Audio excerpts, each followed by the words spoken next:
Sal Berry and Tim Parish. This is the Puck Junk Podcast.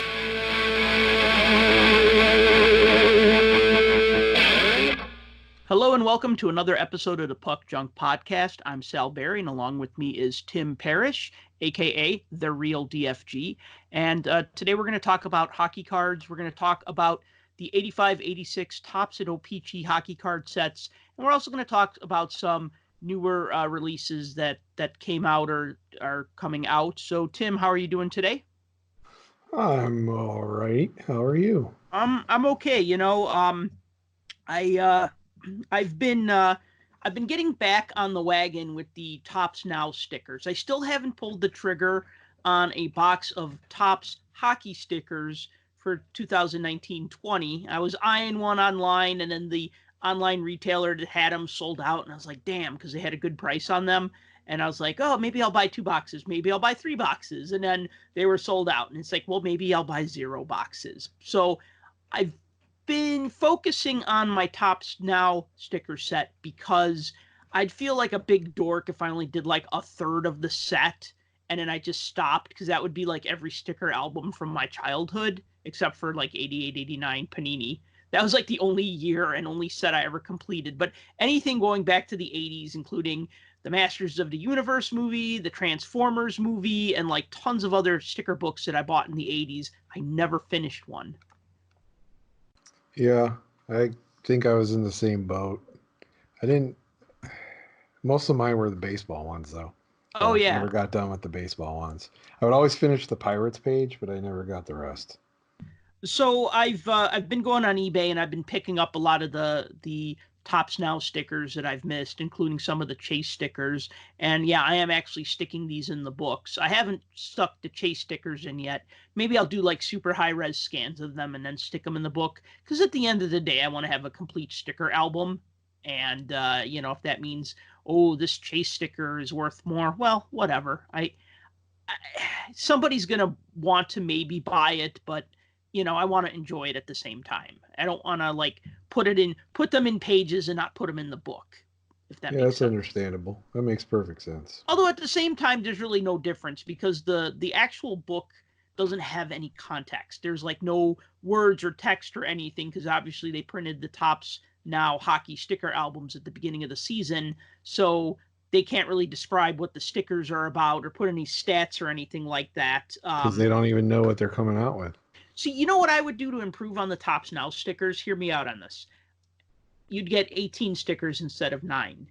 And one sticker would be the picture, and the other sticker would be the text that would be next to the picture describing, Ovechkin breaking this record or Patrick Kane hitting his 1,000th point or whatever. Instead of just like, here's a sticker with the name of the player and then like a little description of what happened, in that game or whatever. Scores first NHL goal, scores 1,000th NHL point, whatever. I would like make a second sticker that just had the text and gave more context, if that makes sense.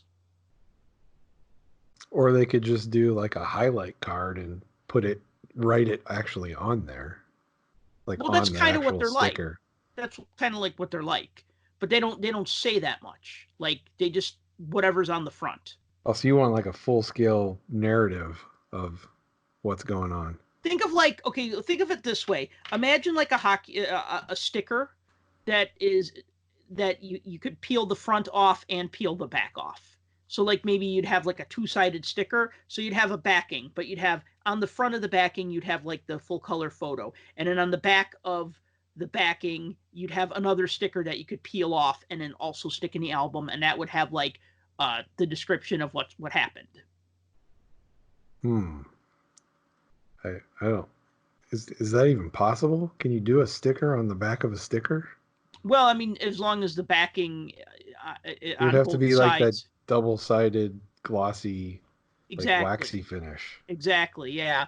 So I know that's crazy talk. So anyways, this week, as of right now, Topps Now Week 19 stickers are for sale, as are Upper Deck Game Dated Moments for Week 18. But as we record this, neither of these have been revealed yet, but they probably will by the time you listen to this. Topps Now likes to dole out maybe 1 or 2 at a time what what's going to be in that particular pack, because they're literally making it up as they go along, because something big will happen and they'll be like, ooh, we need to put this in the stickers for this week. Whereas Upper Deck Game Dated Moments, when they feel like it on Friday, then they'll put up, what the 2 to 4 new cards are for that week. So those are out now. And then also what came out earlier this week is something called Upper Deck Allure Hockey. Now, is this a cologne? And is it like a unisex cologne, or is it just for like overweight card collector guys who are smelly and they just kind of need a little to kind of, freshen up before going back on the sales floor for 7 hours? They originally were going to call it O-Day Hockey Glove, but then they realized Allure was a better name for it. It would be U-D Hockey Glove. No, it was O. O? Like O. Like O with a, like O-Pee-Chee. Oh, okay. So it's like, oh, okay. We call it Stinky. So, yeah, there you go. There you go. Yeah, so today, which would be the 5th, marked the release of Upper Deck Allure. And those of you out there that are listening and wondering what in the world is Allure, so are we, because this has never been released before. It's a brand spanking new set that Upper Deck's added to their lineup this year.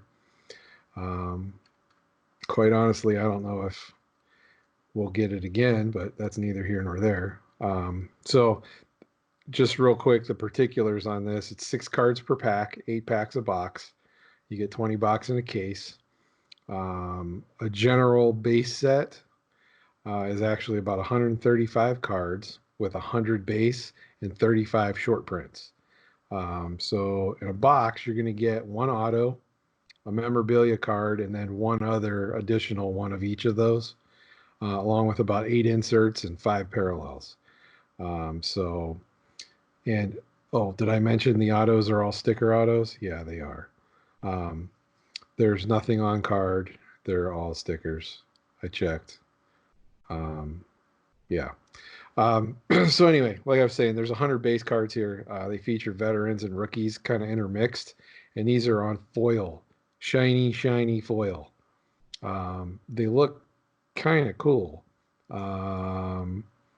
They're very bright. They remind me sort of a Prism a little bit, or maybe a couple of the various trilogy releases over the years.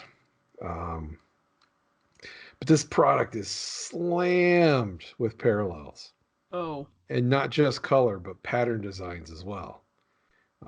So those of you that love putting together rainbows of your favorite player and teams, get ready for this gem of a color wheel. Are you ready? I'm ready. White rainbow. Okay. Red rainbow. Pewter, or as the British call it, pooter. Pooter. Orange slice, and not the pop that was made by Pepsi back in the 80s. Ugh. Green quartz, steel, blue line, purple diamond, golden treasures, and of course the printing plates. Now wait, was that a box of Lucky Charms, the marshmallows in them, or was that? You would think. Pewter horseshoes and purple sticks and orange yellow slices pucks and blue lines and. Yep, exactly.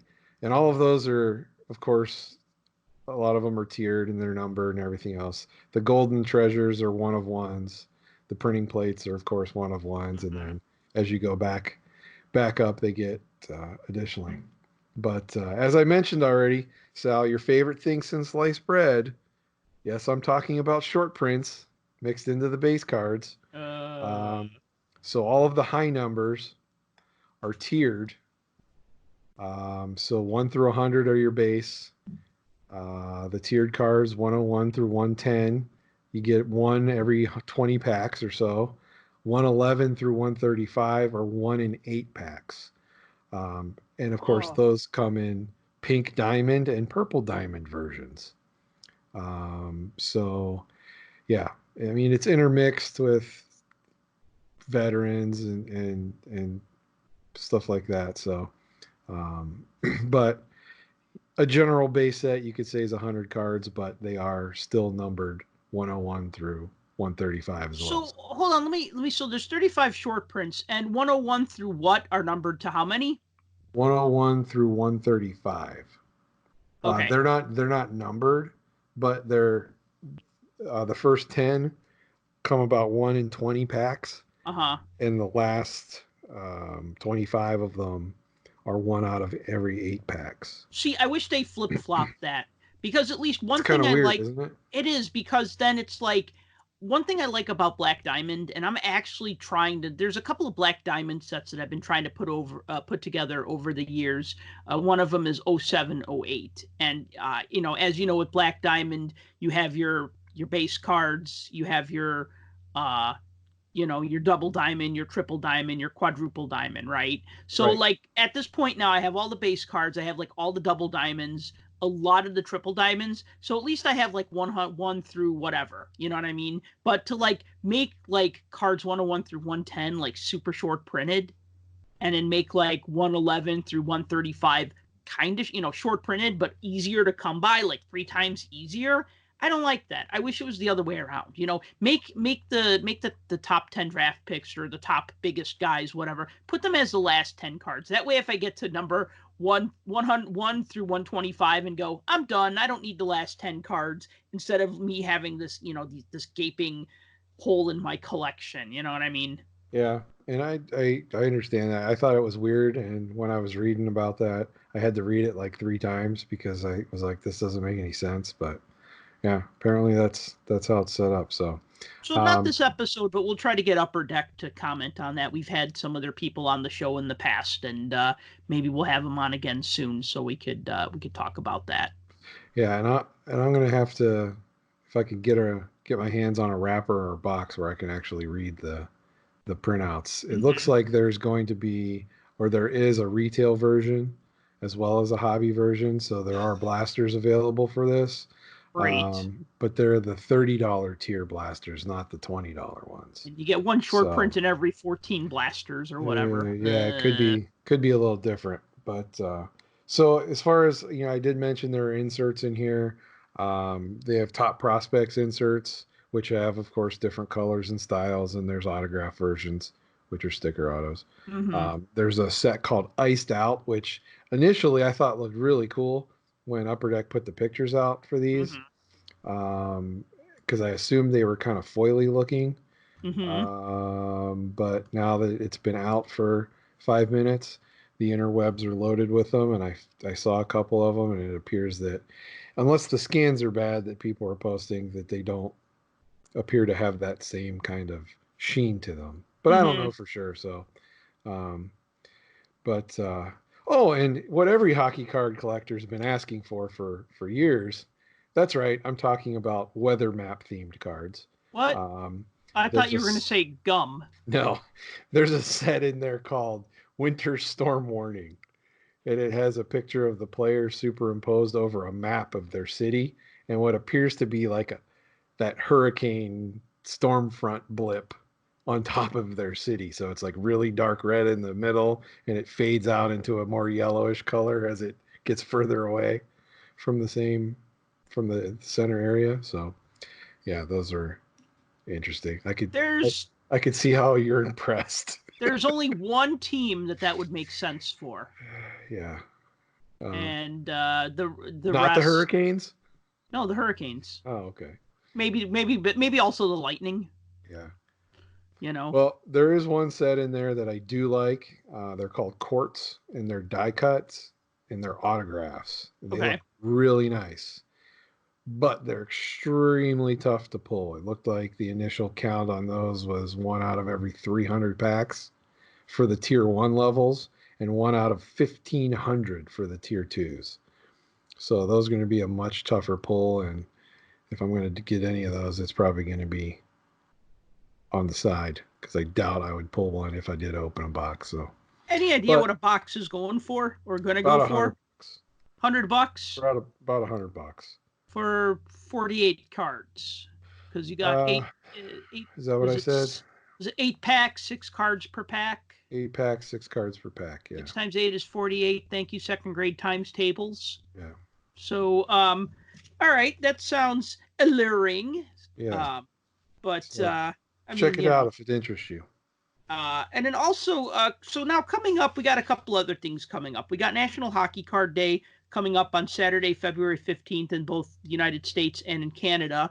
I've got some card images. I think these aren't like, this isn't like hush hush. These have been out for a while, but I finally got my hands on all the images. So I'm just going to quickly just list off who's in each set. So for the American set, we have Adam Fox of the New York Rangers, Capo Caco of the New York Rangers, Cale Makar, Colorado Avalanche, Taro Hiroshi of Detroit Red Wings, Cody Glass, Vegas Golden Knights, Joe Pavelski, Dallas Stars, Ryan Suter, Minnesota Wild, Ben Bishop, Dallas Stars, Zach Werenski, Columbus Blue Jackets, Blake Wheeler, Winnipeg Jets, Keith Tkachuk, Phoenix Coyotes, Tony Amonte, New York Rangers, Chris Chelios, Montreal Canadiens, Pat LaFontaine, Buffalo Sabres, Mike Modano, Minnesota North Stars, making Modano face, and Jack Hughes. Oh, it's got him in a Minnesota uniform? Yeah, and he's making his Modano face, where he's kind of like, his mouth is open, but it's like his mouth is open, but you could still see his upper teeth. He's kind of like, like that. Like, yeah. And then Rookie Moments Jack Hughes card. Now that one's available if you make a $10 purchase. So that's the American set. As far as the Canadian set, obviously it has a different checklist. Maybe some of the same players. Let's see. Nick Suzuki, Montreal Canadiens. Ville Heinola, Winnipeg Jets. Ryan Poling, Montreal Canadiens. Rasmus Sandin, Toronto Maple Leafs. Eric Brandstrom, Ottawa Senators. Nathan McKinnon, Colorado Avalanche. Mark Shefferly, Winnipeg Jets. Connor McDavid. Whoa. Why is Nathan McKinnon in that set? Because he's Canadian. He's a Canadian person. Yes, but they don't do that for the U.S. set. Yeah, no, they do. Yeah, because they do like hometown heroes. So they'll do like Canadian guys or international guys who play on. So here, America's rookies, like Capo Caco is obviously not American, but he's playing on an American team. So they put him in the U.S. set. So right, but there's no Canadian teams in the U.S. set, correct? And there never has been. They're all U.S.-based teams in the U.S. set. Blake Wheeler, Stars and Stripes, Winnipeg Jets captain. Is he in the Stars and Stripes? Oh, yeah. He's in this one? He's in the U.S. set. And in Chris Chelios, American Icons, but he's suited up as a Canadiens player. In this set? In the American set. All right, I take back all the bad things I said then. Now in the Canadian set, okay, so Mark Shefferly, Connor McDavid as an NHL All-Star, Sean Monahan, Calgary Flames, Marc-Andre Fleury, Vegas Golden Knights, Grant Fuhr, Edmonton Oilers, Lanny McDonald, Toronto Maple Leafs, Steve Yzerman, Detroit Red Wings, Phil Esposito, Boston Bruins, Joe Sakic, Quebec Nordiques, and then for a $10 purchase, you could get a Rookie Moments card of Quinn Hughes. So that's the 16 Canadian cards, the 16 American cards. There are also chase cards you could get, including there's going to be mascot cards, there's going to be Victory Black rookies, and then there's always the odd long chance of getting an autographed card. So that'll be coming up Saturday, February 15th. So not this upcoming weekend, the next weekend. Obviously, I'm excited. I've liked this ever since they started doing it 9 years ago in the U.S. And it's a set I like to put together. It's a small set. It's not too difficult to piece together, and it's something that I've liked. Do you still try to get somebody from up north to send you a? Yeah, usually I can complete 2 sets, and then I could swap one for a Canadian set, and that works really well. As you know, there's a National Hockey Card Day Facebook group that's all about trading, not only like current sets and helping people help each other complete their sets, but even like try to complete like older sets or swap older sets. So that's a good resource. I've actually traded with people on that in the past, and it's been pretty rewarding. I like trading, obviously, if I don't have to buy something on eBay, if I could just, swap these cards I don't need for these cards that I want, that's always awesome. And plus, you don't necessarily want to go the route of buying these on eBay when they're free anyway. Yeah, I remember the first year they had National Hockey Card Day, I visited like 5 or 6 different stores. I think it was 5 stores. One of them was closed, even though they said they were going to be open. When I got there, they were closed. And then I went there like 2 days later, and they were open, and they were selling the sets. And I looked at the guy and I said, "You weren't here on Saturday." And he's like, "Oh yeah, I'm sorry, I couldn't make it in, and my partner was supposed to be here, and he had to close up shop early." And I'm talking like 2 in the afternoon on a Saturday. And I looked at him and I said, "Well, okay, now you're selling sets." Yeah, they had And to I didn't. close down to bust open all the packs to make the Yeah, sets to so sell. he gave me, I don't remember if he just gave me a set or if he gave me a pack. I mean, I wasn't going to make a big deal about it, but I guess I kind of was, because it was just like, well, dude, I came here when you were doing the giveaway and you were closed. And now I come back like, because they were closed Sunday because it was Sunday. And then I came back on Monday just because I was passing by again. And I'm like, well, I really want to check out this shop because, you look in the window and you're like, oh, oh, look at that. Look at that. That looks kind of cool. I can barely make out some of the cards in the case. That looks neat, and then you end up going there and then trying to see what to see what can be seen, because you couldn't see it the first time because you're just kind of nose pressed against the glass like, what is that? That's something I don't have. I must have it. I know exactly what you're saying. So anyway, and then also coming out a couple days after National Hockey Card Day is Upper Deck Series 2 Hockey, and that'll be out February 19th. Now, I'm surprised that they didn't time that to coincide with National Hockey Card Day, because they want you to make a purchase, a $10 purchase of Upper Deck cards to get that 16th card. And then some stores even will incentivize, and they'll be like, well, if you buy a box of whatever, we'll throw in 10 of the free packs. You know what I mean? I know some of the shops in Canada will do this sort of thing where they'll just kind of like, they'll make it so that you can get more than one pack, but you got to buy stuff. But the ones that I've spoken to anyways, they're pretty generous with them. I mean, they'll give out hundreds of packs in the weekend because they'll get lots of people to come into the store. Now, in the US, not as crowded, obviously. But I'm just surprised because I don't like it when I go into a store. There's a card shop by my house. Good guy. I go in there from time to time, and I'll say, well, what hockey cards do you have? And he'll just be like, oh, I just have Upper Deck Series 1, and maybe like he'll have like maybe O-Pee-Chee, or he'll have like MVP, and I'll just be like, oh, you don't have anything newer? And he's like, no, it's not out yet. So then it's like, well, I guess I'll buy some MVP to get the $10. And actually the guy just gave me a couple of the incentive cards. He goes, look, I don't want you to buy packs you don't want. And I'm like, well, I appreciate that, but sometimes I'll just be like, yeah, I'll buy a couple packs of Upper Deck Series 2 or whatever, and because I'm all about like, hey, I got to buy something to get this card. I'm all for that, helping out the dealer, making a purchase, stimulating the economy of cards, So I'm surprised that Series 2 isn't out like in time for National Hockey Card Day. Yeah, I guess the timing would have made more sense the other way around, but they can always buy Allure. Oh yeah, that's true. I guess that would be what, about $10, maybe $15 for a pack, or if it's $100 a box, probably be like $12 a pack or $15 a pack. Yeah, I'm not sure. I'm sure there'll be some dealers that'll have the retail boxes selling those, but yeah. So Series 2's about ready to come out. 8 cards a pack, 24 packs in a box. I'm excited for this one because, well, not only is my still, despite the recent onslaught by Quinn Hughes, my still pick for the Calder, Cale Makar, is included in their Young Guns in Series 2. But also, it's got John Marino and Sam Lafferty in there as well. Two of the Penguins rookies. So that's kind of cool. But we also get both Kakos. We get Capo Kako and Kako Kakinen are both in there. Nick Suzuki's in there. Philip Zadina. Kirby Doc is in there.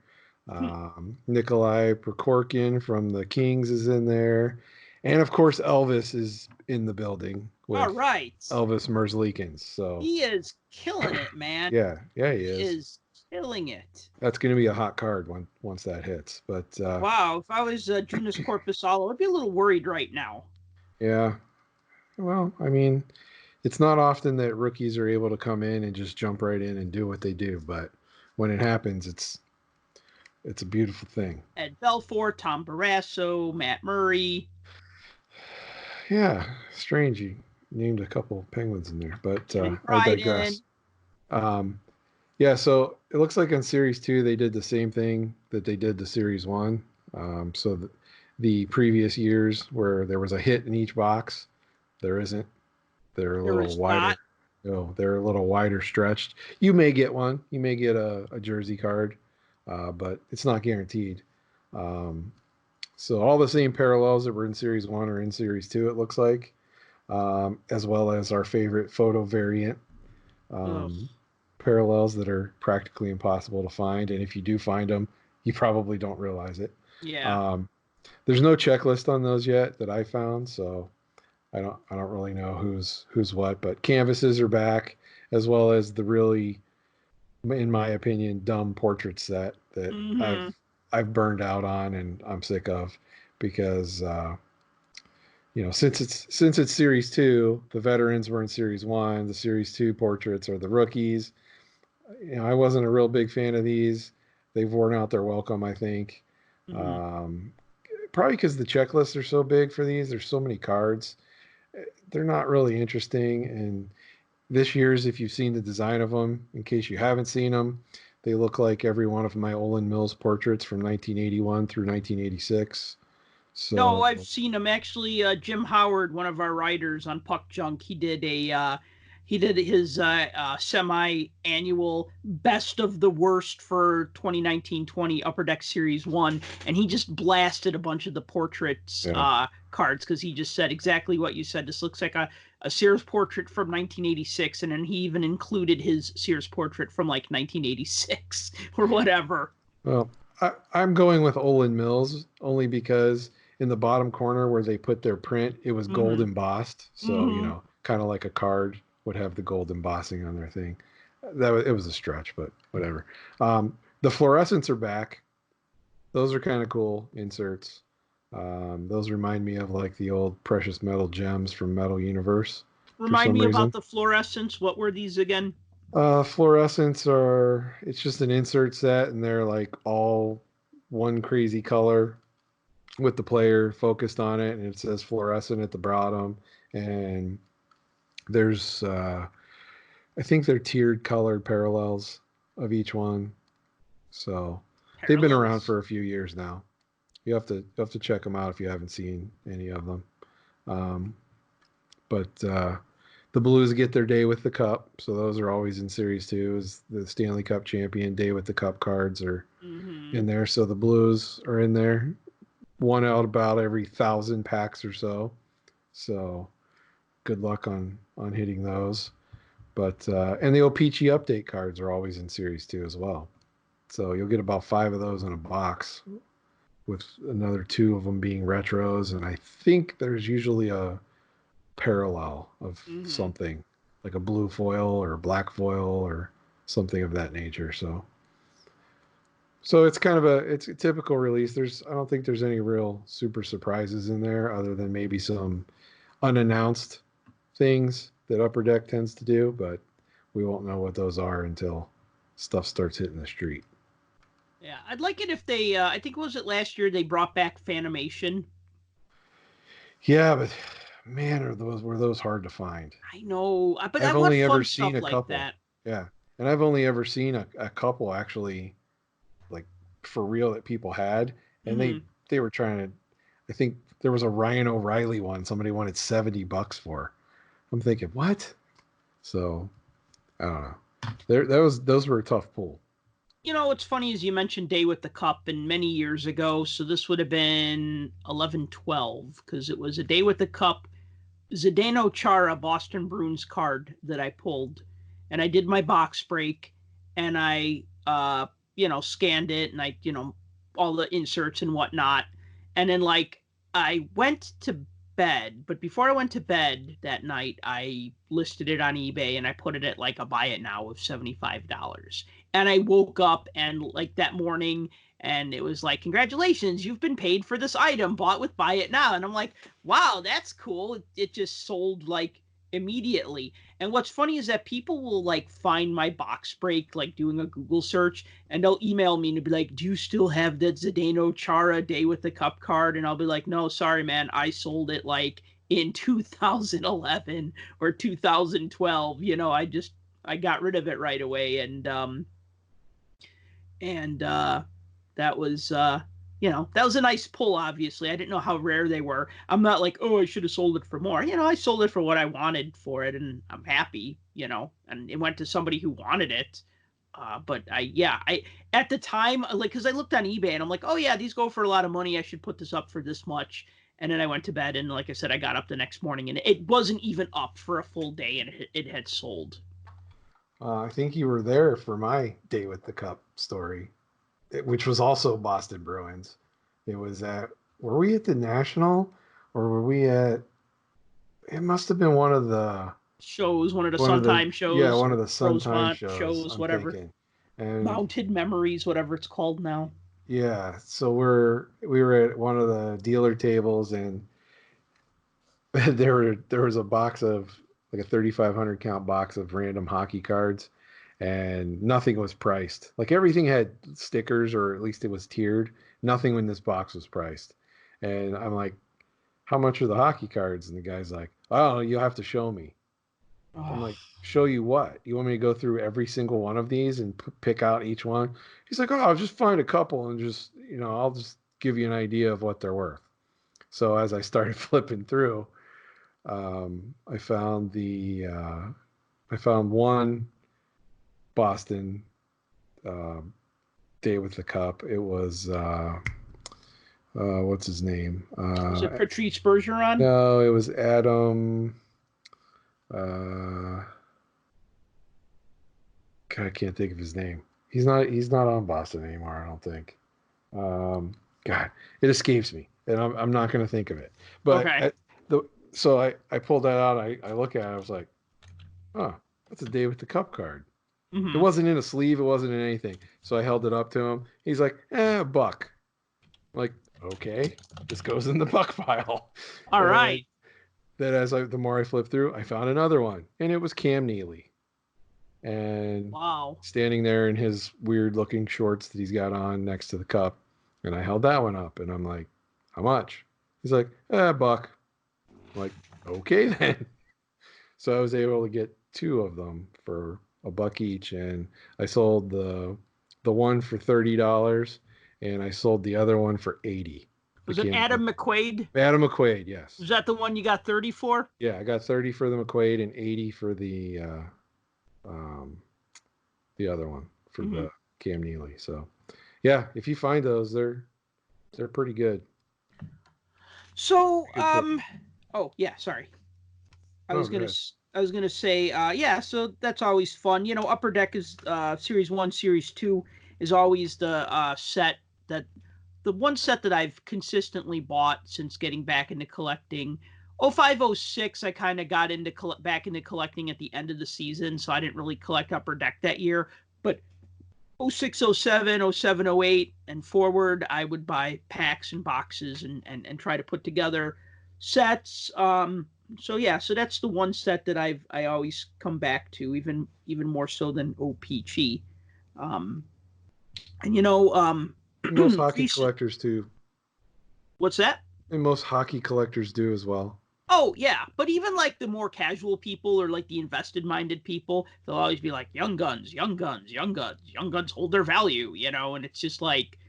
Yeah, that's the one thing that gets non-hockey collectors to cross over is always the young guns, because there aren't many other products in other sports where the base rookies have values that are in the double and sometimes triple digits. Right, yeah. You won't find another product like that. Yeah. No, because I even remember like somebody had like a Nikita Kucherov Young Guns rookie card, and I don't think the guy was necessarily like a hockey guy, or maybe he was, I don't remember. But all I know is I just looked and I was just like, I asked him how much it was. It was like way too much. And I just said something. He's like, "Oh, are you interested?" And I'm like, "Well, maybe." I said, "I try to get all the young guns from every year." And he's like, "Yeah, a lot of people like to collect these." And it's like, "Yeah, no shit." Like, oh, really? People like to collect young guns? Lots of people like to collect them. I guess that's why you're gouging for Nikita Kucherov, Young Guns rookie card. Like, oh, tell me more. How many people like to collect them? Do they slab them? Do they put them in pages? Do they put them in their bike spokes? Explain to me how popular these cards are. I mean, I'm in a fucking hockey jersey. Pardon my language. I shouldn't swear, but it's just like, yes, tell me, oh yeah, these are popular. They'll be worth money someday. Did you say that all to him before or after you put the plastic back down on top of the cards? No. It was not that man. I know. I was just joking. Because that man does not deal in anything past 1974. Yeah, I know. Which I was making my joke. Yeah, I get it. So let's talk about vintage, because when I was getting caught up on my Topps Now stickers, one of the Chase stickers that I just recently purchased, it's a Jack Hughes Chase sticker, and it's designed to look like an 85-86 Topps card. And many, many, many podcasts ago, when we started this show back in 2015, we did an episode about 84-85 Topps and O-Pee-Chee. So it seemed only appropriate to do an episode now about 85-86 Topps and O-Pee-Chee. So, obviously that's the Lemieux rookie year set. I think if you say 85-86 Topps or 85-86 O-Pee-Chee, that's the first card people think of is number 9, the Mario Lemieux rookie card. Mario Lemieux. Okay. What did I say? Oh. No, that is what you said. Oh, you thought I say something different? No, I thought you were referring to Claude Lemieux. Oh, no, he's 87-88. Or Jocelyn Lemieux. He's 90-91. And then, so anyway, so Topps. So this was Topps' second hockey card set after their 2-year hiatus in 82-83 and 83-84. They came back in 84-85 with a 165 card set. That same year, O-Pee-Chee put out a 396 card set. That is like my favorite set of the 80s. I mean, I may be more nostalgic about 88, 89, but 84, 85, I love that set because you have action pictures, like actual game action pictures. I mean, if you look at most of those cards, they're skating, they're fighting for the puck, they're doing things, they're making plays. You could tell that the photos are more intense. And then there's a headshot in the corner. 85, 86, it was kind of like Topps and O-Pee-Chee said, screw those action pictures. You know what people want pictures of? Guys in the warm-up. The backup goalie skating around with a towel on his neck, or the starting goalie like just kind of standing there waiting for something to happen. That's what 85-86 is. It's mostly warm-up shots, not very game action oriented. So I think it's definitely a letdown when you compare it to the season before. Oh, and obviously no little headshot. Right. You had to see something like that coming, though. I mean, with all the design patterns of cards, and how kind of elaborate they were getting, this was like the cool off period where they went, we don't need all that. We're just going to make a basic kind of general design with lots of white space and just do a generic photo. I don't mind the white space. I just don't like the fact that the photos are not interesting. Like, I looked through 84, 85, and to me, the photos are interesting. I mean, I could just, a lot of the pictures that they use are just so action oriented and exciting. And then this year, not so much. So just to give a little bit of basics, though. So Topps, only 165 cards, 99 are double prints, and 66 are single prints. There are also 16 box bottom cards. There's 33 stickers, 12 All-Stars, and 21 team logos. The key rookie cards in the Topps set are Mario Lemieux, Kevin Dineen, Kirk Muller, Ed Olczyk, Kelly Rudy, and Thomas Sandstrom. A pack has 12 cards, 1 sticker, and 1 stick of gum. Now, the O-Pee-Chee set, on the other hand, it had 264 cards, which was about 99 cards, or exactly 99 cards more than the top set, but it was a 33% reduction from the previous year where it was 396 cards. So they downsized to 264 cards. There's also 16 box bottom cards. And what else is interesting is that the O-Pee-Chee packs actually included the same stickers that were found in the Topps pack. So the 12 All-Star stickers plus the 21 team logos, exact same ones from what I can tell, same Topps chewing gum copyright on the back of each card, of each sticker. And the key rookie cards going to be the same as before: Mario Lemieux, Kevin Dineen, Kirk Muller, Ed Olczyk, Kelly Hrudey, Thomas Sandstrom, but then also in the set, Al McInnes, his rookie card is in the set, and though not a Hall of Famer, still a fan favorite, Al Iafrate. So two Als with booming slap shots have rookie cards in that set. And then for O-Pee-Chee, a pack had 10 cards, 1 sticker, and also 1 stick of gum. So that's just the lowdown on those cards.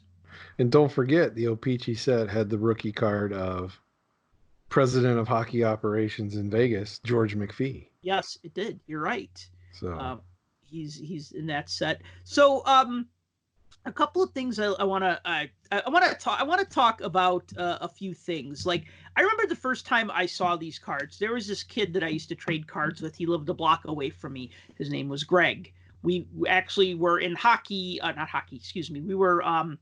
We did ice skating lessons at the same time. Summer of '89, my mom put me into ice skating lessons, and I met this kid, and he was also in ice skating lessons, and we were like the same age. We went to different schools, but we were around the same age. And it's like, oh, dude, you live a block away from me. We should hang out. You collect cards. You play video games. Awesome. So he had a bunch of 85, 86 Topps cards. Like, not a bunch, maybe like 20 or whatever. And he traded them to me for like newer cards for whatever reason. He just wasn't interested. But I remember there were like 3 cards that I really had to pay through the nose for. One was Ed Olczyk's rookie card. One was Greg Stefan card, and one was a Thomas Sandstrom rookie card. And when I say pay through the nose, the princely sum I paid for those 2 cards, because everything else I probably did 1 for 1. Like, oh, okay, I'll give you 1 card for this 1 card, whatever, right? For those 2 cards, I had to pony up to an open pack of 89 Topps baseball. Retail value $1. You got hosed on that one. Did I? I don't know. I got a Thomas Sandstrom rookie, an Ed Olczyk rookie, and I think it's not Greg Stefan's rookie card, but I didn't know where I was going to find 85, 86 Topps cards. You know what I mean? I couldn't find hockey cards anywhere except one card store that was a pain to get to, and they only had packs of like the newer cards, like 88, 89, and maybe 87, 88, but they didn't have anything before that. And so there could have been a Randy Johnson rookie card in one of those packs. Well, he opened the packs. He opened the packs, and one was like a Ricky Jordan rookie card. And at the time, Ricky Jordan was a $1.75 according. Jordan. Yeah, from I the think Phillies. Yeah, from the Phillies. You know the card. Yeah. So then he's kind of gloating, like, "Oh, cool! I pulled this card, and it's worth way more than that Thomas Sandstrom and that Ed Olczyk." But now, I mean, you could get a full set of Topps 89 Topps baseball for like $8. So I think I did okay. I mean, a Thomas Sandstrom rookie card is maybe 50 cents in anywhere except New York, and maybe $1 in like New York or Los Angeles. Same with an Olczyk rookie, probably $1 or $2 in Chicago, and a nickel card everywhere else. What's he wearing in that one? A Jets uniform? Ooh.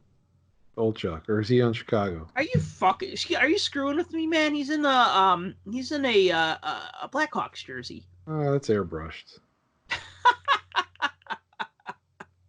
No, so what always intrigued me about Olczyk is he was traded to Toronto in 87, 88, right before the season. I got into hockey in 88, 89, but I remember people were still talking about Ed Olczyk because he was a 3rd overall pick in 84, 85.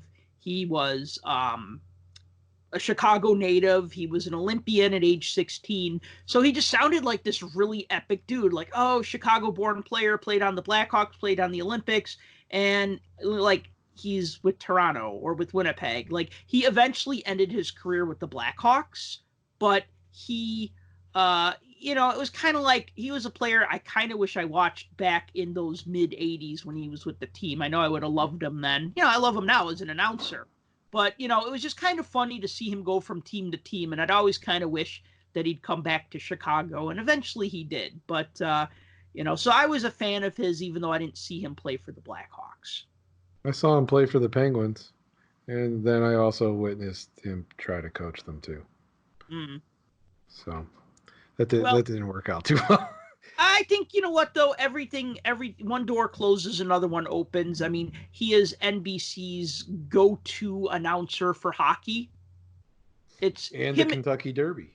And the Kentucky Derby. You know what? We actually had the Kentucky Derby on, and I was just like, hey, Olczyk's on. All right, let's turn it up. I mean, I don't care about horse racing, but if Eddie Olczyk is talking about something, I'm listening to it, He knows so much about horses, horse racing, the whole sport of it, and raising horses and betting, and I mean, he knows a lot.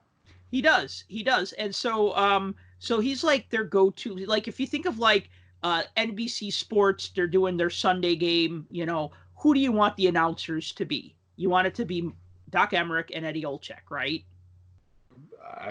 Not Pierre Maguire. That's all I care about. Well, Pierre's kind of there or not there. It's either going to be Pierre Maguire or Brian Boucher, right? Behind the glass, right? Or between the benches or whatever. That's what I have noticed lately. There's been less Pierre and more Brian. Yeah. There's still 0% Roenick. Yeah. I don't know when that's ever going to get resolved, if ever.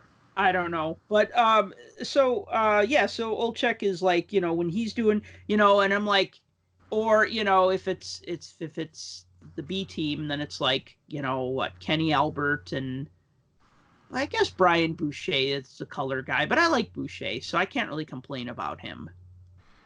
I think the last 2 times I've seen Kenny Albert, he's been paired up with Milbury. Oh, you're right. Yeah. Oh God. At that point, I could just mute it and put it on techno music, and it would be better. And I like techno music, but not when I'm watching hockey. I want to know what's going on. Yeah, it leaves a bad taste in people's mouths. Well, I don't mind Milbury. Apparently, he's a nice guy, but I don't know. Milks? He just rubs me the wrong way. Yeah. No, I love Milbury. Don't get me wrong. I like him as a studio analyst. I want him at the desk during intermission. I kind of want him in small doses. Like an antibiotic. You need a lot of it at once and not just a little over a sustained period of time, right? So I like him during intermission. I liked it when he and Roenick would verbally spar. When it's Milbury and Keith Jones just agrees with everything Milbury says, and that's not very interesting. Now you have Patrick Sharp in the studio, and I think he and Jones, I think, have a good rapport, and I like listening to them. I think Sharpie's still too new that he's afraid to get into it with anybody.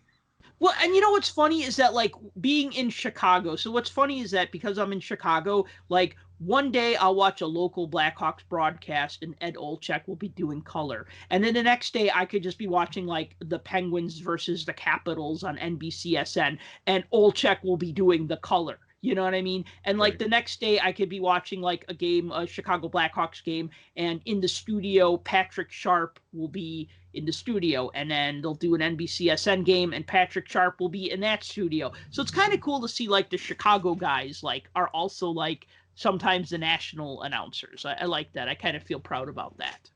And I've noticed over the last few years they do that a lot. They recycle guys that are on the payroll on teams, but then those guys also do other things for other sports networks, or they'll do guest analysis for national broadcasts, and so it's interesting to see that dynamic and how it goes around. It's a competitive field, so you want to take all you can get when you can get it. Well, and most of the guys that they bounce around from, I mean, they're no slouches. They know what they're No. talking about. Yeah, absolutely. So anyway, so yes, so the Eddie Olczyk rookie card, that was like a big deal to me when I got my hands on one. Now, what's funny about the 85, 86 Tops and O-Pee-Chee sets is that I didn't have those sets for many years. Like 84, 85 Tops, I was able to buy from a mail order catalog for like $7 or something. Like, and that set is so easy to find. And even 84, 85 O-Pee-Chee, I think I bought that for like $100 back in like 2002 or something, or maybe even less than that. And that's pretty easy to find. 85, 86, they cut back the production numbers a bit. So I didn't actually get these sets complete until the 2010s. What's funny about the top set is that I remember my girlfriend's mom gave me $50 for Christmas, and it was in a card, and it was a 50 brand new crisp $50 bill for those of you who remember the Bozo Show.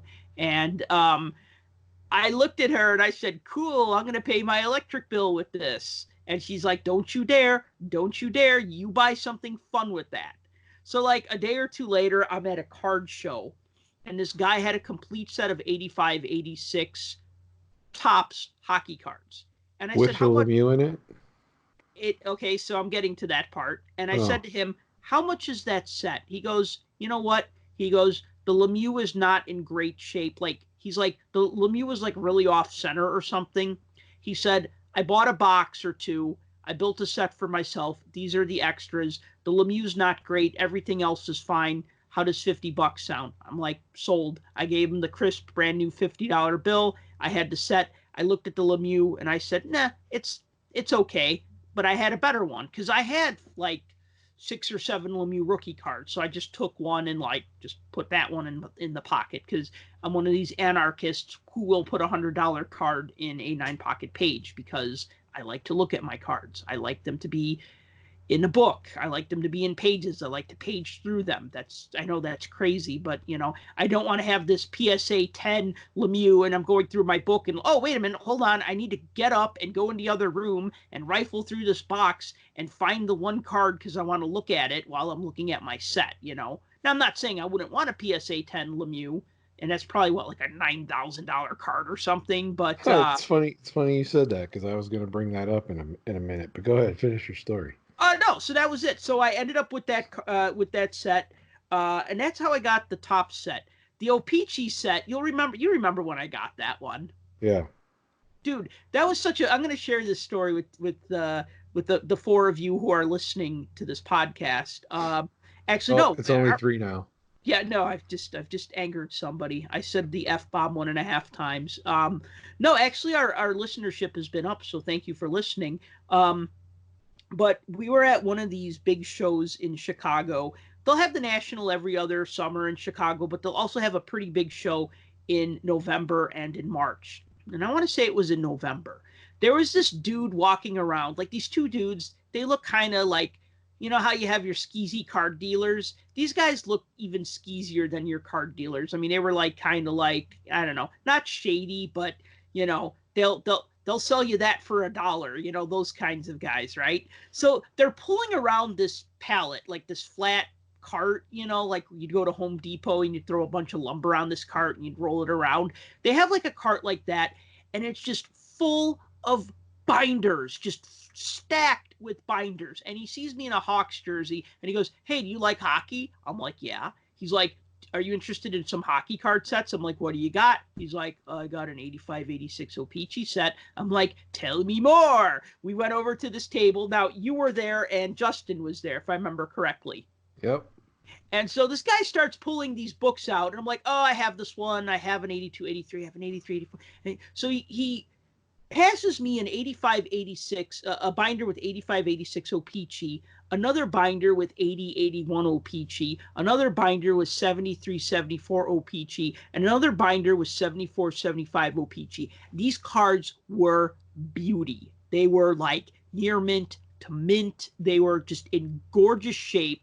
And I remember you and Justin helped me go through the binders. You guys like looked through all the pages, because I wanted to wrap this up. I didn't want to spend like I wanted to look at the cards, but you guys were very helpful with that, where you looked through it and, made sure that none of the cards had any big flaws, which they didn't, and that all the cards were there. And so I ended up buying all 4 sets.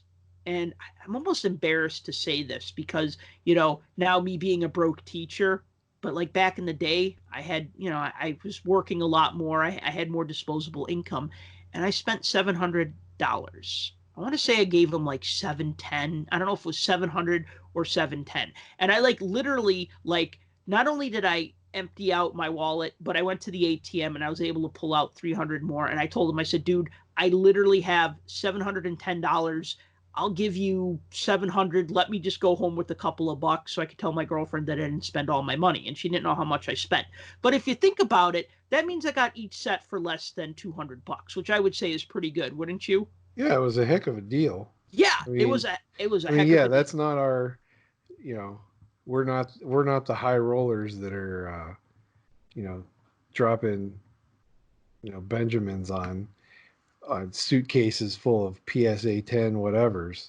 That's generally not within our wheelhouse. But when something like that comes along, $600, $700, $800 for exactly what you got, that's not crazy. 4 sets in pristine condition. Because if I remember correctly, there were very, very few cards that looked anything other than near mint to mint, and very few that were even off center that were noticeable. Yeah.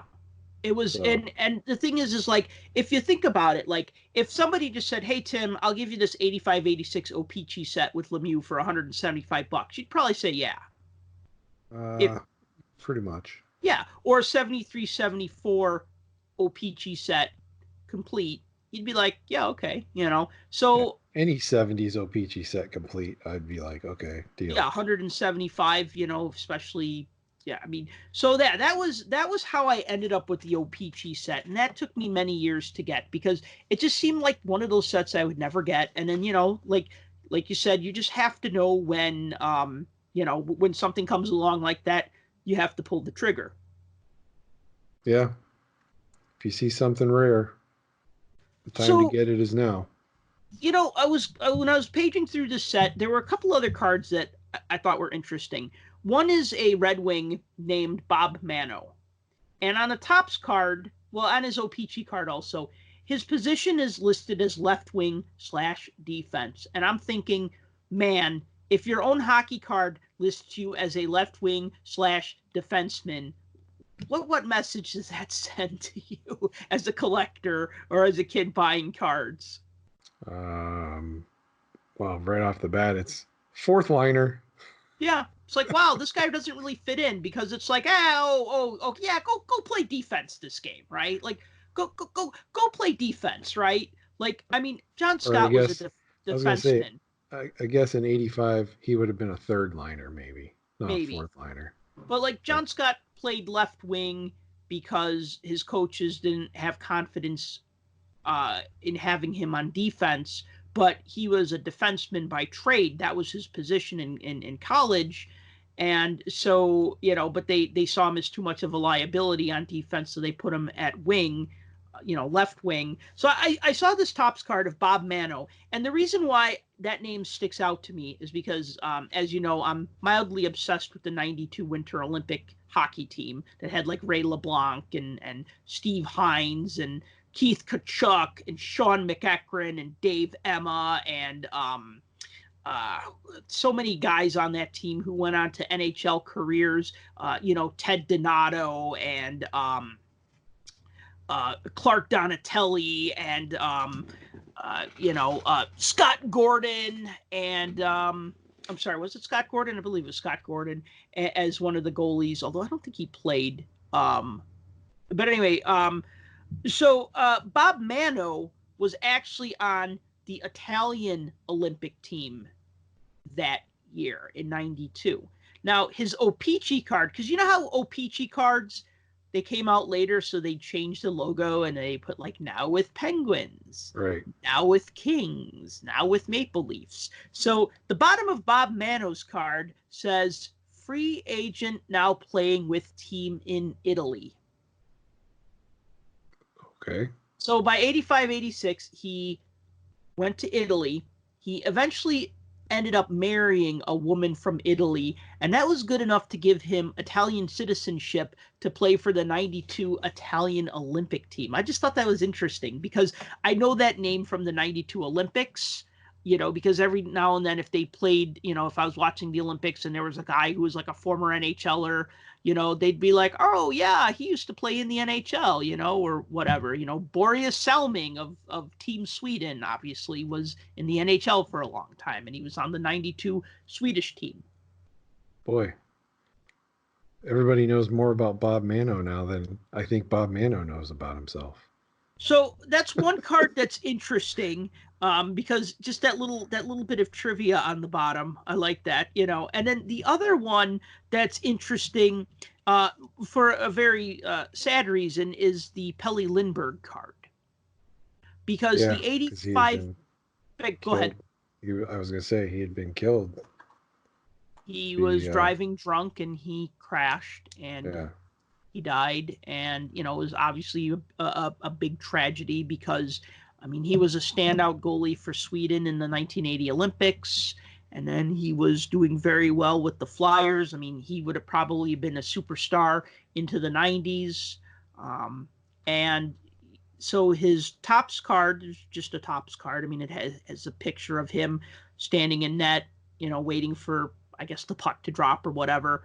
But the O-Pee-Chee card has a black stripe at the bottom that says 1959 to 1985. So at the front of the card acknowledges his death, by putting that death year on it, in black. So we get it. And then the back doesn't actually, it would be kind of sad if the back said anything, but it's actually kind of sad because the little blip on the back actually still talks about him as if he's alive. It says, Pelle was a member of the 1980 Swedish Olympic team. He was named to the NHL All-Rookie team for 1982-83 season. So it's his last card from his career, and it's just one of the few times where you had like a commemorative card like that. Another one that comes to mind is the Terry Sawchuck card that just had his head superimposed over just kind of this gray background. And I want to say that was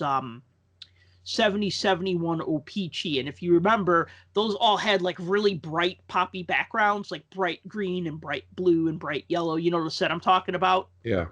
And then Sawchuck's card is just like gray. Yeah. And so this Lindbergh card stands out because like you're like, hey, what's that? Oh, yeah. So that's interesting. The Topps and the O-Pee-Chee, they both use the same picture. It's just because the O-Pee-Chees came out later, they were able to slap that extra graphic on there with the date on it. Because I know when you see that card, a lot of times it'll get labeled as tribute, like is the tribute card, even though it's technically not really any different. But a lot of times when you see it on a checklist, it'll call it a tribute. Yeah, the O-Pee-Chee one I would say is a tribute card because it at least it has. That's what I meant, not the Topps one. No. So other than that, the backs are the same. They say the same thing. They're the same number in the set. That's the only difference, right? It's just that little strip on the bottom. Yeah, absolutely. Otherwise, and everything else is just like a standard O-Pee-Chee card. Yeah. So I don't mind the design, the little kind of lump with the logo in the corner. I guess it's interesting that they either put the logo in the left corner or the right corner, depending where, which way the player's facing or what side of the photo has more space to put it. Yeah. You know what's funny though? Do you remember, I know you said you don't have a complete set of 85-86 Topps. You remember when you followed my bad advice? Yeah, and I picked up. It was a box that appeared to be at least the majority of a set. It turned out after pulled it and started going through it, I think it was probably a vendor box, because not only were there doubles and triples of most of the cards, there were 6 or 7 or 8 of each one that was in there. I think there were 11 Ed Olczyk rookie Yeah, cards that you so generously sold me for like a nickel each or something. You were just like, yeah, I don't want these. I just need one. And yeah. There were so many doubles in there. So, well, I mean, I was able to knock off some of the list, but that's the yeah. frustrating thing, though, about this set and 84, 85 is that when you have 99 double printed cards and 66 single printed cards, it means that like it's going to be way harder for you to track down those 66 single prints, you know? And so that's why, you know, I think it was like a box of like, it was something like we were at a show and this guy just had this like box of like 85, 86 tops. It was like 300 random cards from 85, 86 tops. Obviously no Lemieux rookie card. But I said to Tim, I said, hey man, it's like $10 or $20 or whatever. It was probably I like think it was. $20. I think it was $10. Oh, okay. Well, I don't feel Yeah, so bad you were like, "Are you collecting this set?" I'm like, "Yeah, I'm trying to put it together." And you're like, and I'm "Oh, like, it's only like $10." It's like, all right, fine. but did you really need 14 Phil Russell cards? And yeah, even if it's 300 cards, when 11 of them are Eddie Olczyk and 14 of them are Phil Russell, and you know, there's Yeah, but I now have 12 Warren Youngs and 13 Doug Bodgers. So, I mean, hey, that's Doug Bodger's rookie card. it is. It's Warren Young's rookie card too. Yeah, Warren Young. So, but yeah, I mean, it's no big deal. But I, you're also the reason why I have at least one of my Lemieux rookies too. Oh yeah, because you traded me that Walter Payton card. I did. Yeah, I did. So, you know. that Lemieux card, that's probably one of the most sought after cards of the 1980s. I mean, other than the Gretzky rookie, Mm-hmm. and especially the O-Pee-Chee version, and I guess double, especially if it's in good condition. Because if you look at cards that get graded, the Mm-hmm. Lemieux rookie gets graded a lot. And I'm not a huge graded card guy, but I'm aware and I understand. And PSA puts an estimate on a gem mint version potentially pushing over $11,000. So, Wow. I mean, there have been 48 PSA 10 graded O-Pee-Chee Lemieux. 48. There have been 3,500 graded, and only 48 of them have gotten a 10.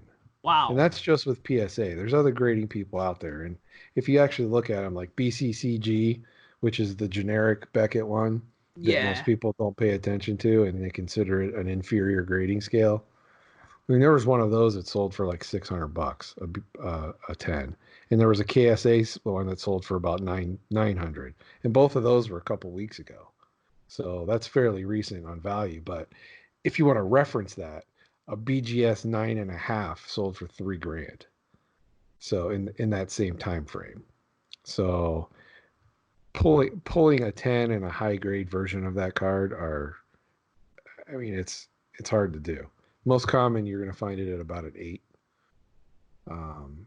Because the vast majority of the ones that have been graded fall in that 7 to 8 range. It seems like. And I know the ones that I have 3.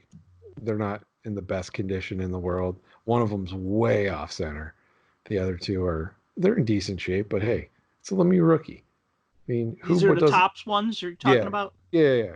Who doesn't want to have a Lemieux rookie? Did I trade you that off center one? No, the 2 that you gave me are pretty decent. What did I trade you for the Payton? 2 of them? Rookie.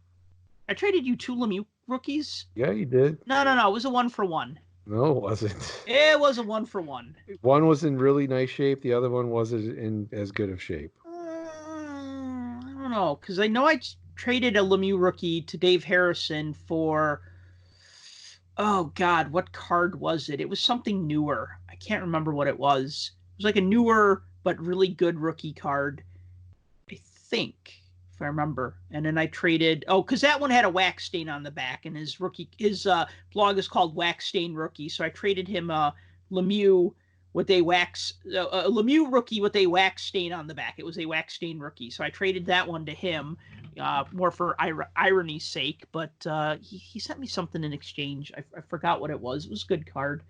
I thought I just traded you one for the Peyton. I really thought it was a 1-for-1, but Nope. 2-for-1. Because you were like, in fact, I'll give you two of them. One's not in that good of shape. And I was like, all right, whatever. Well, I sound like a pretty good friend if I'm just like, here, I'll give you 2 Lemieux cards. Yeah. Well, that changes the my story now, because I was talking to my family, a couple of weeks ago. It was my birthday. We went out to dinner, and I was talking about my Walter Payton rookie card, and I was just saying, oh yeah, and my friend Tim, I just gave him a Lemieux rookie. He gave me a Payton rookie. My Lemieux rookie wasn't perfect. The Payton rookie wasn't perfect, but we didn't care. We just each got something we were just both like very happy about. And my sister's boyfriend was like, great guy, big sports guy, really nice guy. And he's just like, well, you obviously got the better end of the deal, because more people know about football than hockey. More people know who Walter Payton is than Mario Lemieux is. And a football card from 76 is going to be worth more than a hockey card from 86. And I'm like, yeah, okay, I guess Tim gave me a really good deal. But now that I realize that I gave you 2 Lemieux rookie cards for that, I feel like no tradesies backsies. No. It should have been like, I'll give you this Peyton and future considerations. For that day you come across a Mike Dicker rookie card, and I'll just be like, okay, I'd like to call in my future considerations now. Speaking of future considerations, so did I ever tell you about my box bottom story? Is this related to 85, 86 box bottoms, or are we going? Box bottom story? Yeah. Go for it, because I wanted to talk about those, so I'm glad you brought that up. So about 15 years ago, I was at a show. Yeah, it was about 15 years ago. I was at a show, and there was a guy that had all sorts of panel cards and box bottom cards and stuff like that at his table. And so I was like just shifting through all of them, and over on the side, not with these, but over on the side, he had some older ones. And of course, there it was, the nice shiny yellow box bottom with the Lemieux in the corner panel. Now, O-Pee-Chee does the box bottoms now, but there's nothing on the other side of the card, so they're blank on the back. Back then, though, these cards actually had fronts and backs, and they were numbered. And they were lettered instead of numbered. But there was a Lemieux on one of the cards, or on one of the box bottoms, and this guy had it sitting over there for $20. And the reason why it was $20 is it looked like it had been sitting in the front window of a display case with the sun shining on it for a considerably long amount of time. So it was quite faded. Mm-hmm. And I didn't necessarily care about that, but I looked at it and I wasn't really like, at that time, that wasn't on my priority list. And I looked at the thing and stared at it for a while, and I'm like, I got nothing to store that in. I don't know what I would even put that in. It's going to get all smashed up, and it's already faded. And I'm like, $20, and I passed it up. And I've never seen one again. That was my one and only time of actually seeing one fully intact. Now, I've seen them cut, but that was the first time I ever saw one fully intact on a panel, and I turned away for $20. And I wish I wouldn't have, but oh well. I don't know, but if they were faded, how much enjoyment can you really get out of them? I probably still could have got some enjoyment on. Were the cards faded, or was the front of the box faded? Well, it looked like it was turned upright, so the panel of the box was facing out. So it looked like it had shined, like the sun shined on it and kind of washed out the coloring. Uh-huh. So yeah, it was still yellow, but it wasn't bright yellow like they normally were. Yeah, I don't know. I think I would have passed on it too, because it's just like you're not going to enjoy it. Like, I'll buy panels that are maybe not mint, and then I'll like cut the cards apart as best as I can to get like nice copies of the cards. Or sometimes I'll just buy panels just to have the panels. I try to get the panels and also them individual and then them together. And if you think about it, box bottom cards are like the short prints of the 80s, right? Because you only got 4 per box. Good point. Mind blown, right? I mean, because you had your inserts, your sticker inserts, 1 per pack, and you had your normal cards. But then if you think about it, if you only get, that's like you only getting one. If O-Pee-Chee was 48 per pack, that's like getting 1 box bottom for every 12. And for tops, that'd be like getting 1 box bottom every 9 packs. So yeah, it's like a short print, it's only way more condition sensitive. Oh yeah, of course, because those boxes take a beating and it cuts into the borders of the cards. That's why I like how O-Pee-Chee usually does them, is they kind of bring the edges in a little bit. Yeah. So the box really has to be damaged in order for the card image to actually get creased or something like that. But what's one thing that's funny is that because a lot of packs have been opened, even in the past 10 or 15 years of 85, 86 product, because of that Lemieux rookie card, you end up with a lot of the sticker sets on the secondary market for like really cheap. Because I think I got like a complete 85, 86 sticker, the 33 card sticker set or 33 sticker set for something nuts, like $5 or something. And I even remember seeing it back in the day for like $5.95, $6.95 through like a mail order catalog, because obviously they were breaking tons of the stuff to try to get like a Lemieux rookie, and then they'd end up with all these like, you'd almost get like a full sticker set in every box. You're talking the All-Stars and the team logos? Yeah. I mean, the All-Stars, there's a Gretzky sticker, so it's, that's desirable. I mean, Gretzky and Curry and Ray Bourque and Coffey, John Ogrodnik, was a damn good player in the 80s. He was a consistent all-star. John Tonelli, Dale Howardchuk, Mike Bossy, Rod Langway, Doug Wilson, and our boy Tom Barrasso, back when he was with the Sabres. See, I remember many of those actually using the helmet stickers on all of my hockey equipment. Taking off the little pucks for every goal you score and you stick it on your helmet. Yeah, so you used about 4 of those puck stickers, right? Oh, only 3. Only 3? Yeah. I peeled off a 4th, but it was waved off. Did you kick it in? Goaltender interference. Crashed the net. Yeah. So, one other thing I want to point out about these stickers is that there are variants of a lot of them where either the logo's above the numbers or vice versa, which most people don't care. I don't know, until you run out of things to collect, then you start getting into these like really esoteric variations where I'll be like, oh, this is the one where it's the logo, then the numbers. Oh, this is the one where it's the numbers, then the logo, because when you already have the set, then you start looking for those weird little variations. And so that's just one that's actually kind of obvious. Never thought too hard about it until maybe the last 5 years when I started like when I just kind of noticed the differences, and then I just said, I should try to get both versions. Totally unrelated, but related. Mm-hmm. I've been logging cards using trading card database, mm-hmm. which is tedious, but it's working. And I started with my Pirates collection because for some reason people always want to trade me baseball cards. So, but anyway, I was looking at 91 Donruss, and there's 3 different variations of every card. What? And it's kind of like what you're saying. On the back, where it has the copyright, it'll have copyright 1991, and it'll say Leaf Inc. And some of them say Leaf Inc. with a period. Some of them say Leaf Inc. without the period.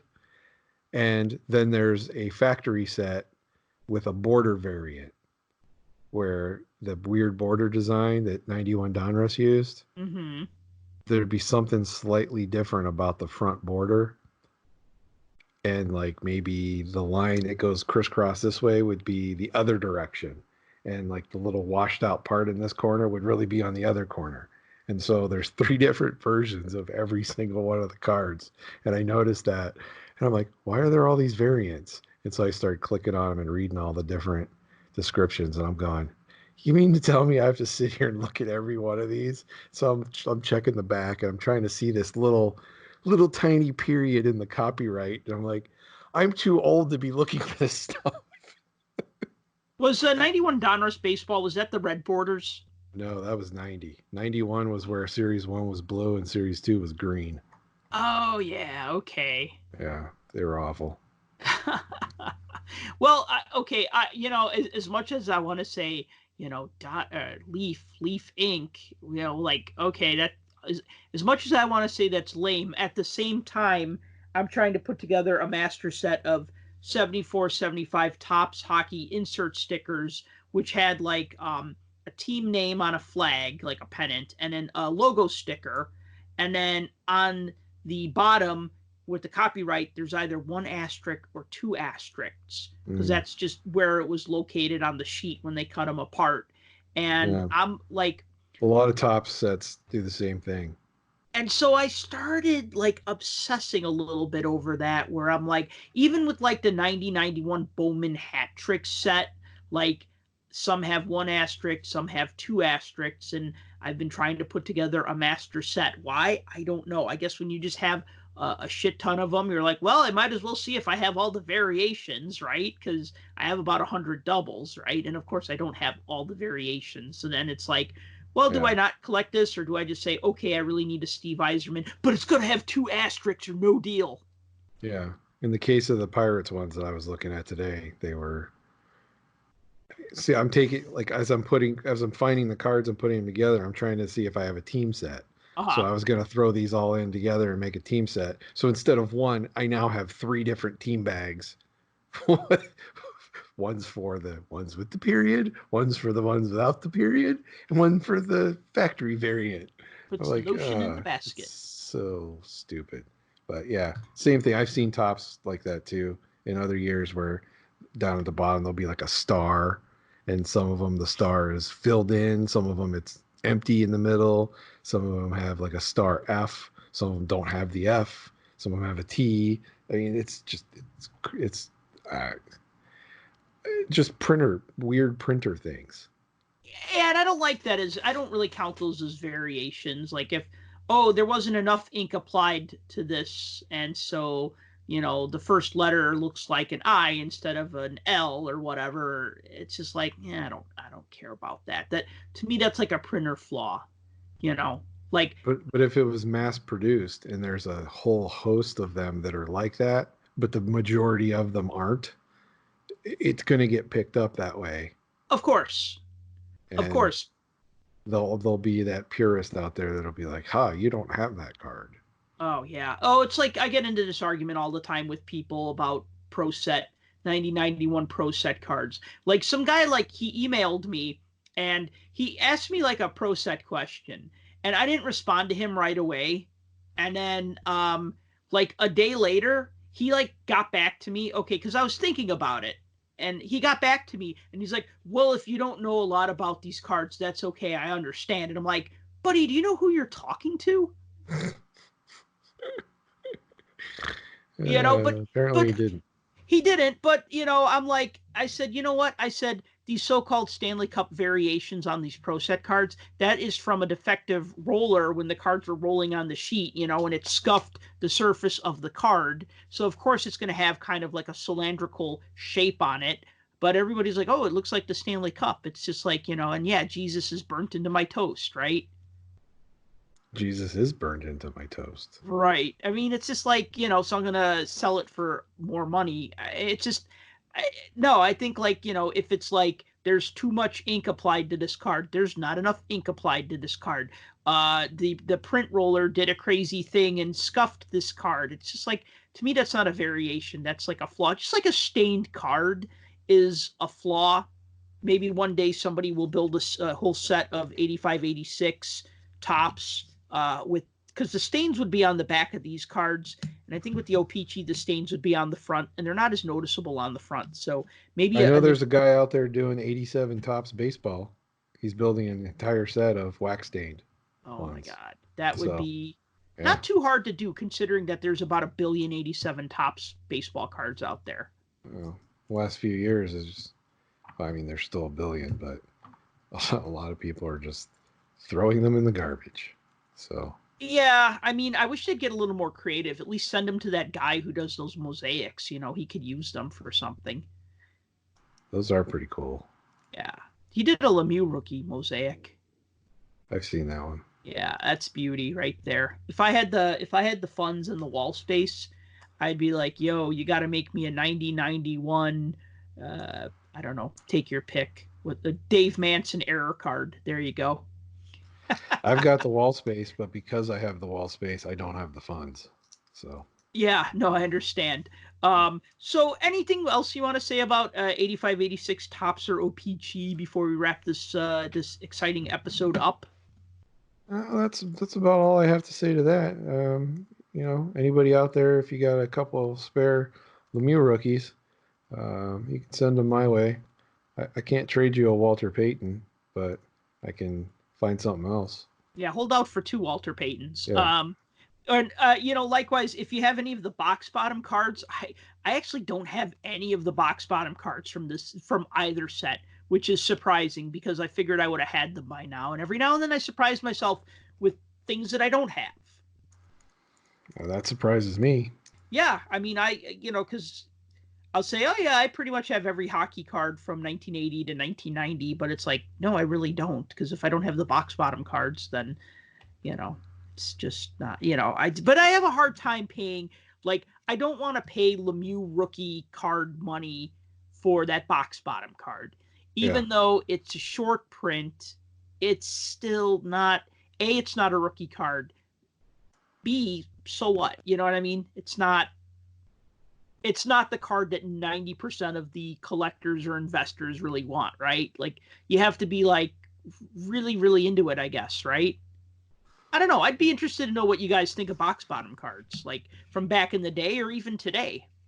I will tell you what I've done with my box bottoms. They now line the wall of my card closet, almost like a center border going around.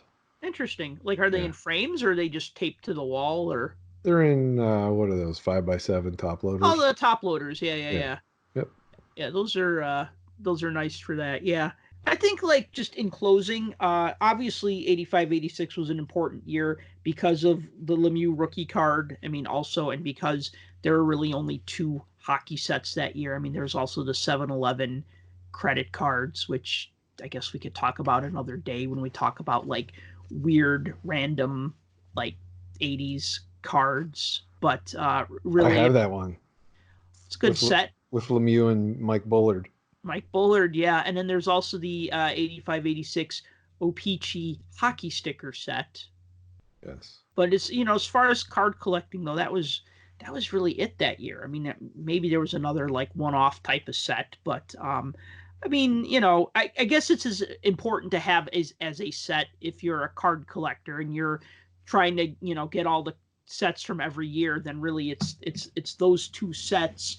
Obviously, the O-Pee-Chee set is little nicer because it has more cards, and actually it's about, like, those last 99 cards are about 2/3 Canadian teams and 1/3 American teams. It's actually funny. There's 3 Blackhawk goalie cards in those last 99 cards. There's a Bob Sauvé card where they airbrushed a Blackhawk jersey on him. There's a Warren Skorodensky card, and then there's another Warren Skorodensky card for, like, rookie goaltending leaders or something like that. There's actually quite a few, like, few extra Penguins and few extra Blackhawks and few extra whatever, but those last 99 cards found only in the O-Pee-Chee set are really just or like 2/3 Canadian teams. Oh, Brian Hayward's rookie card is in there too. That's right. Can't forget about Brian Hayward. So yeah, Brian Hayward's rookie card's in there. It's a good set. If you have any box bottoms, send them to me. Otherwise, I think that's it. I think we'll just wrap this one up. Thank you for listening to the Puck Junk Hockey Podcast. If you like this show, please be sure to like and subscribe to it wherever you subscribe to your podcasts. We're pretty much everywhere now, from iTunes and Google Play Music to iHeartRadio and Spotify. Also, if you want to support this show, consider buying a t-shirt from shop.puckjunk.com. And until next time, thank you for listening to the Puck Junk Hockey Podcast. Peace out. Peace out.